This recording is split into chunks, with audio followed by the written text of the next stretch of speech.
The following program is brought to you by the University of Alabama.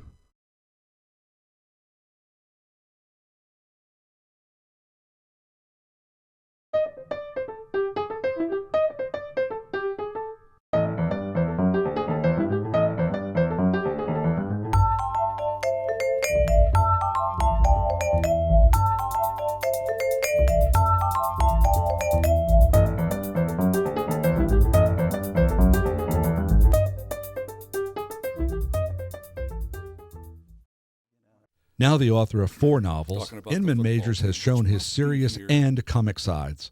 Swimming in Sky is a young man's coming-of-age novel. The Millionaires tells the story of the bankers, 2 Tennessee brothers who put on the Nashville World's Fair. Wonder Dog, set in Tuscaloosa, is the hilarious story of a reluctant young lawyer, while the latest, Love's Winning Plays, is a satire of both SEC football fever, the boosters and the bloggers, and women's book discussion groups. No one is safe. I spoke with Inman Majors in our studio in Reese Pfeiffer Hall on the campus of the University of Alabama. Inman, it's good to see you again. Good to see you. I know you were, how long were you in Tuscaloosa? 3 years, 4 4. years? 4. And now you're working up in Virginia. Yeah. James Madison University. Right?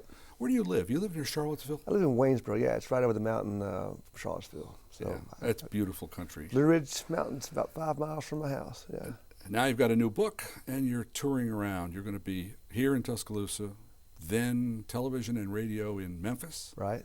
And then the Southern Festival of the Book in Nashville. Right. That's great. Thank you. The new book is your 4th book. You started off with what you and I agreed was a young man's book, Swimming in Sky. It's a good book. I don't and care at the what time, you you say. were a young man. Yeah.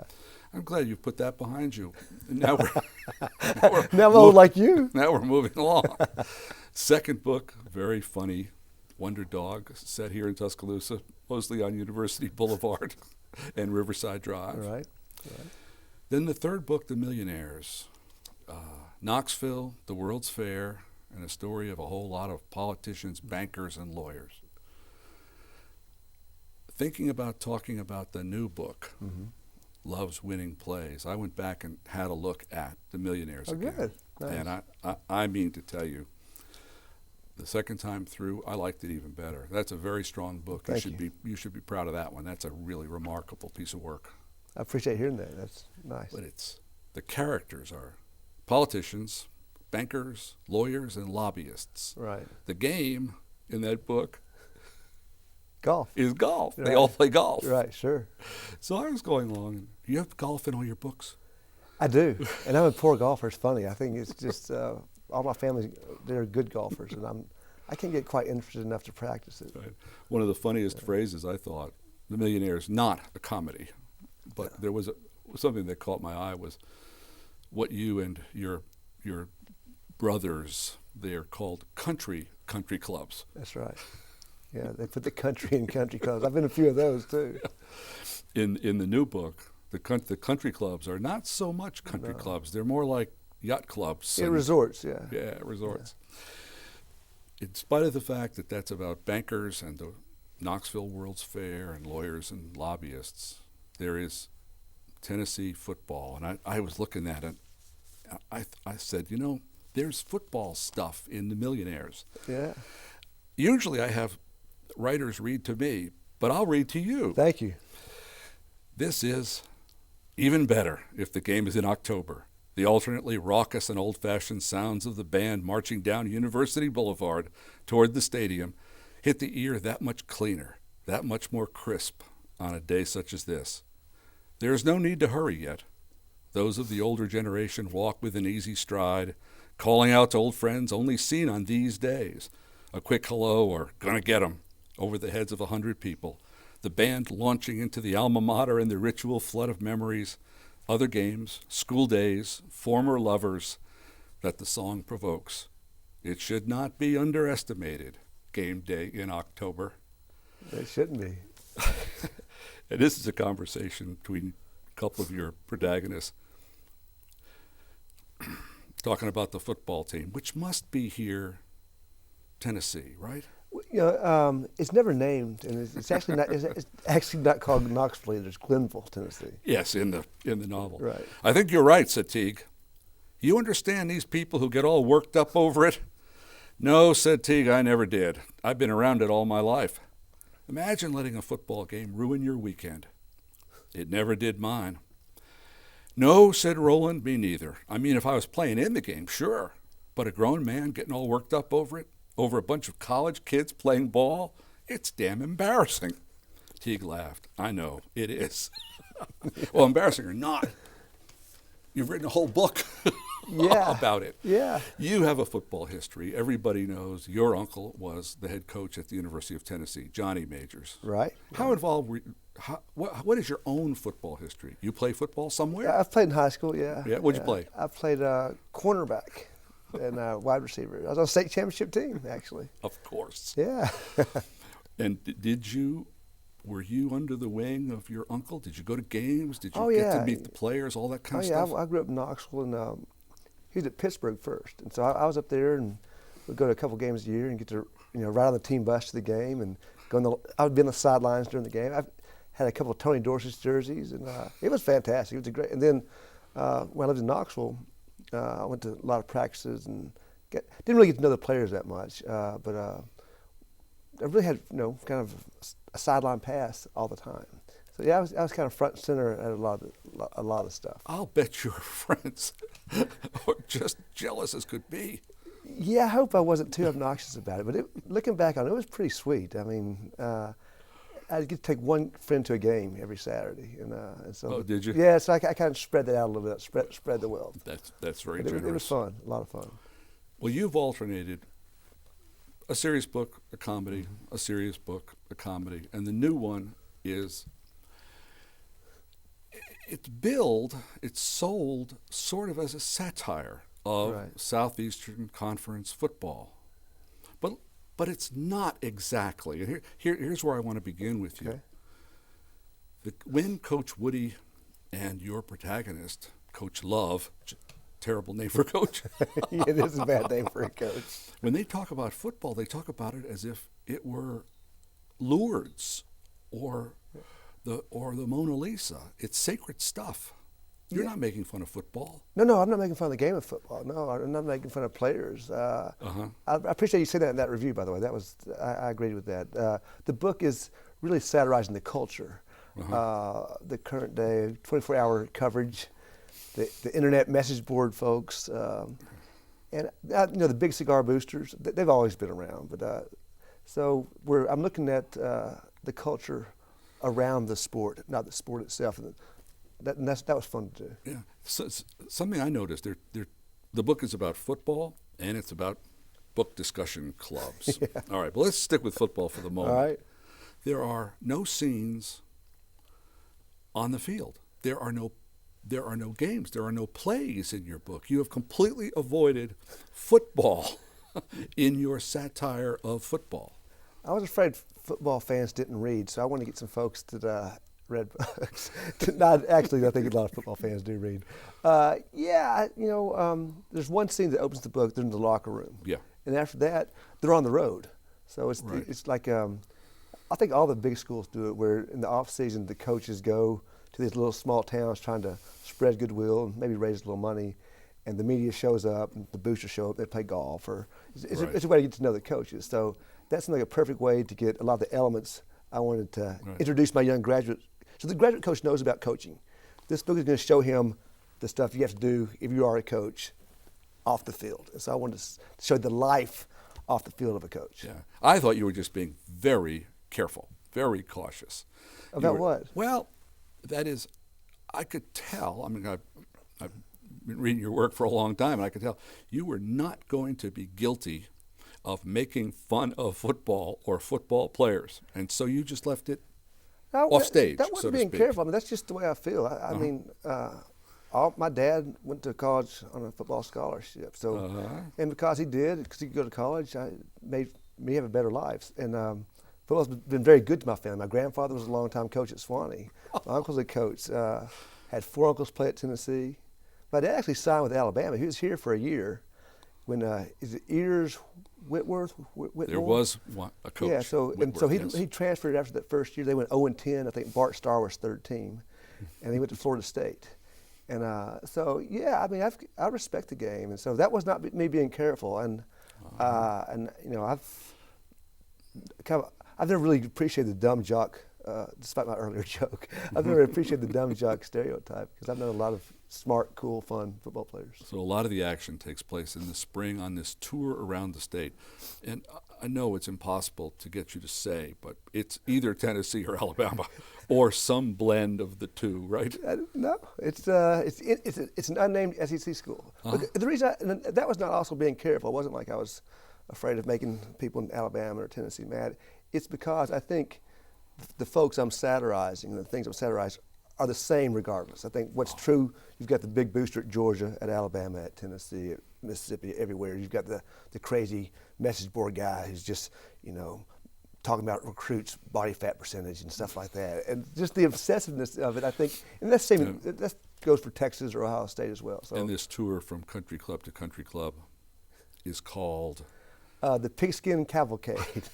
That was wonderful. It's hard to say, but yeah, Pigskin that one, Cavalcade. I was kind of proud of that one. One of my favorite bits in the book are the speeches and aphorisms of the coach, who has a good coach name. His name is Coach Von Driver. Driver. Yes. Yeah. And his sayings are really very close to stuff that I have actually heard. Those were fun. I think, as far as I know, I made all those up. It's I think you did. You know, put the in and win, and be the last one down, the first man up, and there's a bunch of them. They were fun to write. So I've heard those all my life too. So yes, Von Driver himself. I mean, a little German as well. I mean, really, he's trying to establish his own headwear. Yeah. I cannot tell you what Ara Parseghian wore. I cannot tell you what Joe Paterno wore. They didn't wear hats, Apparently there was a time when coaches didn't necessarily have a trademark hat, but that day is over, right? Well, no, now I kind of like the trademark hats. I mean, I like the dress hats. I thought looked pretty good, but now my book is really having a lot of fun with the idea of the coaching visor. Yes. You know, especially at night. The old coach in the book, it drives him crazy. These coaches wearing visors as a fashion statement at night. Right. So, and yeah, in the book, Driver, you know, one of the things I've been a coach now, especially. This is not thinking back to when my uncle's the coach. You're so much in the public eye. I mean, and so there's this sort of conformity that's required. And so they all sort of dress like professional golfers now, and there's this sort of uniform you have to have, except for Gene Chizik. That thing he's got going with the mock turtle zip up thing, that's a signature look there. That's his. Right. That's his. Eventually one of them will take up the sombrero or the beret. Yeah. And they win with that. There'll be Spurrier's the first one to have the visor. And that's then, right. And he had some success, and so there's kind of a run on visors. If somebody starts winning with a sombrero, you will see a run on coaching sombreros on the sideline. I think, and the Von Driver is a Yankee in the SEC. Yeah. That's a tough adjustment to make, even for an English professor, never mind coach. He seems to be adjusting well. He's kind of, you know, he says "folks" about every fourth word, and that's kind of endearing to the home folks. So yeah, have some fun with that. The mismatch of cultures. You know, I think he's a Bon Jovi fan or something. Yeah, he's a Bon Jovi fan. Yes, and it's wrong music, but he doesn't let it out anyway. No, that's his secret. There was an element in your book about which I know nothing. Just one? Well, one at a time. One at a time. These internet experts, Gridiron Wizard, the Gridiron Guru, all that stuff. Yeah.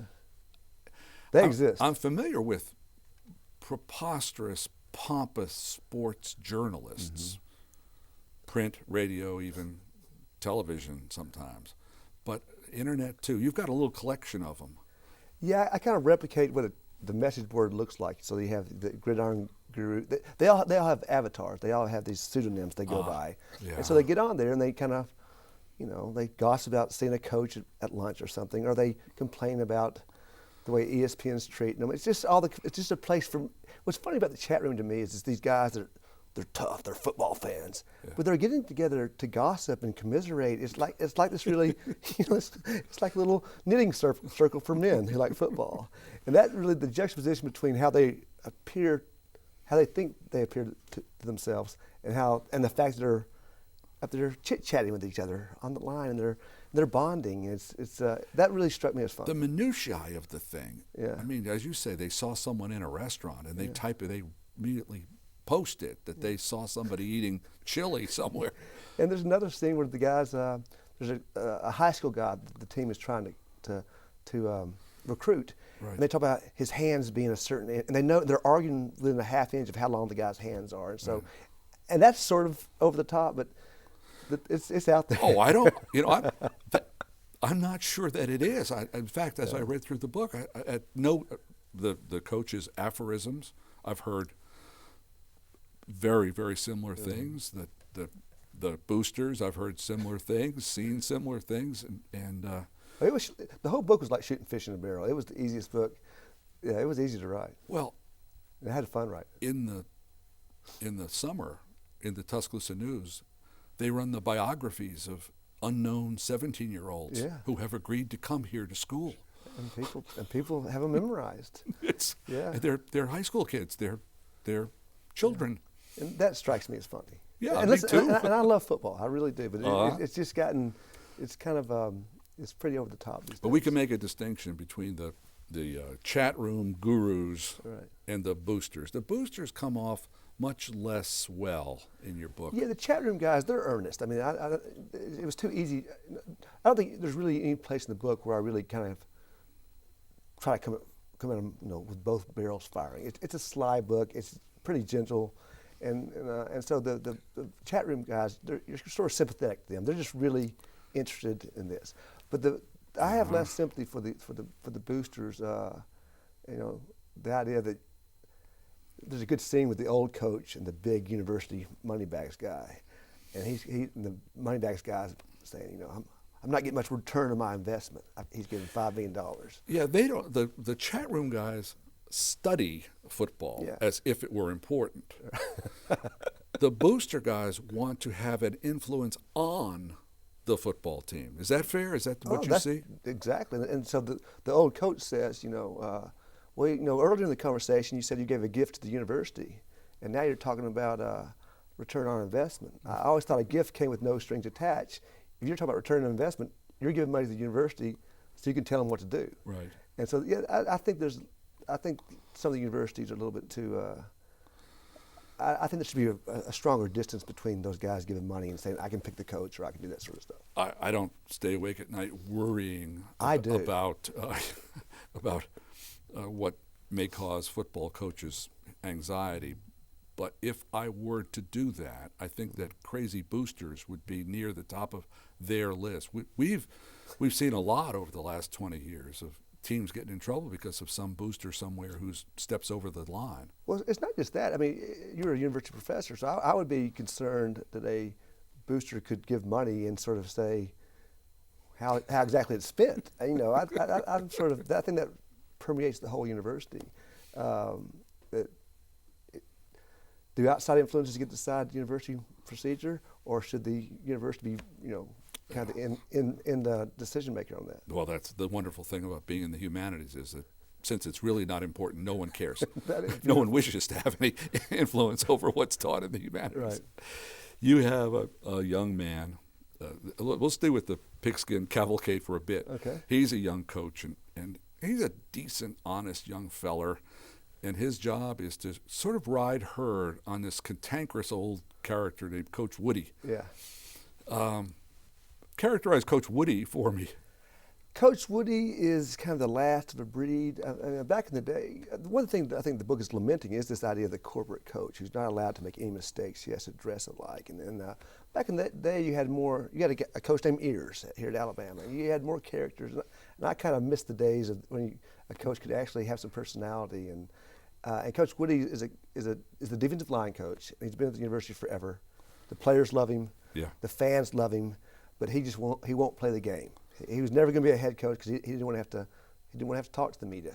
He didn't want to have to talk to the boosters. So Right. he's there to coach football, and that's it. But he has to go on this pigskin cavalcade kind of against his will. And make nice with the boosters. And make nice with the boosters, which is difficult for him. Yeah. One of the ways you distinguish, I mean, you said earlier, Driver likes Bon Jovi. Yeah.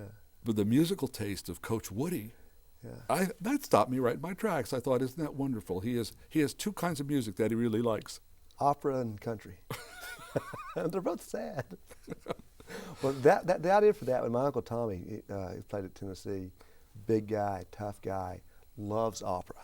And if he's listening to opera, he'll get emotionally moved. So the one sort of autobiographical element in the book is the tough defensive lineman who loves opera. So you have the combination of country music and opera music is, my baby left me and I'm going to kill myself. Exactly, yeah. So they have they're more in both common. there. Right.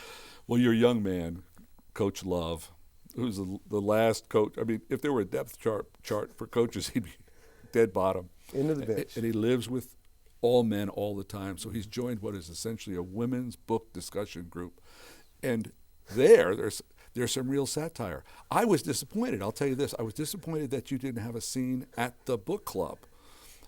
You described what goes on at it, and I thought, why not move in there and run the dialogue from inside? I wanted to do a short book, and there's just only so much you could do. And I kind of like to be mysterious and letting that kind of hearing about it secondhand. I thought that was more fun to me than actually getting in there. And satire, it's very hard to keep it under restraint. You don't want to sound like you're being, this book especially is just sly. I mean, I think the book club stuff won't bother anyone. The satire of that, or it shouldn't. I don't think it's pretty gentle satire, but staying outside that actual room, I think, was easier to keep that distance. I, for one, was willing for you to be a lot meaner. Well, you're meaner than I am, Don. No doubt about it. But I would have had you, apparently I would have had you be meaner about football and meaner about the book discussion group. You should write a mean book yourself. I certainly will. About football and book clubs. Well, graduate students and would-be writers I have known is a subject for me. Yeah, that'd be good. But a couple of things that you did with the books, they are women's books and they all have food in them. Yeah. This is true, though, isn't it? I mean, there was a rash of this. Well, I think it's, I teach creative writing, and when my young male students write books, there's lots of beer, and when my young female students write stories, there's lots of meals, and that's just something I've noticed for a long time. And so I don't think it's anything new, and I do think there's a lot of books that, it's probably a good strategy. You have a long 3-page description of a meal in any kind of book. The reader gets hungry. The food sounds good. They like the book better. So, I can tell you, I've read a lot of novels, new ones, and I can tell you that not only are there descriptions of meals and the actual making and cooking of meals, there are actually recipes now. Yeah. Many novels have actual recipes in them. Yeah, I think my book sort of has some fun with that too, right? Yes, well, it's kind of the foodie thing meeting the book club thing all in one big nice package. I think you're very coy about it, but I identified some of the what is it? Grandma had a heart attack at the Piggly Wiggly, and then there's the day Aunt Gertrude set fire to the Piggly Wiggly. And then there is a satirical reference to Eat, Pray, Love. Feast, travel, meditate. That's too easy. The one. Yeah. But he he thinks this will be a way to meet girls. One girl. In particular. One girl, yeah. Right, and of course, there's a love story and a love interest. It's a football romantic comedy. Right. We know that this girl's not the one. Shh, they haven't read the book yet. Well, that doesn't matter. They won't. They're not going to. We will. They'll forget. Okay. All right. But I think one of the things that you put in at the end of your book, you put in book group discussion questions. And one of them is, why doesn't Raymond catch on to who the right girl is sooner? Yeah, those were fun to write. They were. They must have been. They were really fun. That took me 4 minutes. I got a hold of some of my wife's books and sort of flipped through the discussion questions. And Say, okay, that gives me some ideas. They come with them now. Oh, yeah. Yeah, it's amazing. They come with questions for the book group, as if the book group couldn't figure out how to talk about the book without a little help. Well, there must be nice prompts. I don't know, but you're not the only one that seems surprised by this. I think your audience has been seeing these discussion questions for a long time. Yeah, well, not forever, but yes. And we got a letter from a fan of yours who loved Coach Woody and loved Raymond Love, and says you should write a sequel about what happens to Coach Woody and Coach Love when they go off to the Rocky Mountains in the future. Right. What about that? Why not do it? Well, I think it could work. You know, they're good characters. For me to write a book, I'm going to spend 2 years with it at least. The Millionaires was 4 years. And one of the reasons this book is so light is I was really tired after Millionaires. It's twice as long, and it took a lot out of me. So I wanted to write a quick, fun book. So I don't like duplicate myself. I try to write a new book every single time. And doing a sequel, the challenge of discovering new characters is part of the fun. So I just don't think it'd be as fun for me as it would be maybe for someone else. Well, someday down the road you may change your mind. I might. These characters are too good to waste. Inman, this has been a pleasure as always. Good to see you again. Good to see you, Don. Thanks for having me.